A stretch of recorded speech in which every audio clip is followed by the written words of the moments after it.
জঙ্গলের সকালটা ছিল নরম আর সোনালি। স্ট্রাইপ, ছোট্ট বাঘশাবক, দৌড়াতে ভালোবাসত আর গর্জন করত, হালুম। সে একটি চকচকে আম দেখল এবং সেটির দিকে লাফ দিল। স্ক্র্যাচ! তার ধারালো নখ গাছে দাগ কেটে দিল, আর আমটা কাদায় পড়ে গেল। স্ট্রাইপের মন খারাপ হল। মা টাইগার কাছে এলেন। সোনা, তিনি নরম স্বরে বললেন, সফট ক্লজ। স্ট্রাইপ নিজের থাবার দিকে তাকালো। Soft claws? মা মাথা নেড়ে বললেন, slow paw, gentle touch, ask first. পরে স্ট্রাইপ দেখল মিনা বানরের হাতে একটি লাল বল। সে বলটা এইমাত্র চাইছিল, কিন্তু সে মায়ের কথা মনে করল।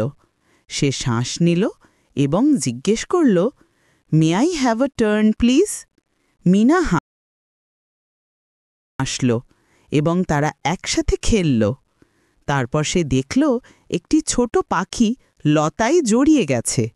জোরে টানার বদলে স্ট্রাইপ সফট ক্লজ দিয়ে আলতো করে লতাটা তুলল, আর পাখিটা উড়ে মুক্ত হল।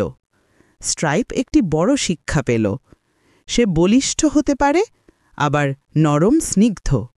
এটাই টাইগার স্মার্ট। নতুন দক্ষতা ব্যবহার করে সে একটি তাজা আমও আলতো করে পেড়ে নিল, ফেলে না দিয়ে। কি চমৎকার শেখার দিন আর নতুন বন্ধু পাওয়ার দিন!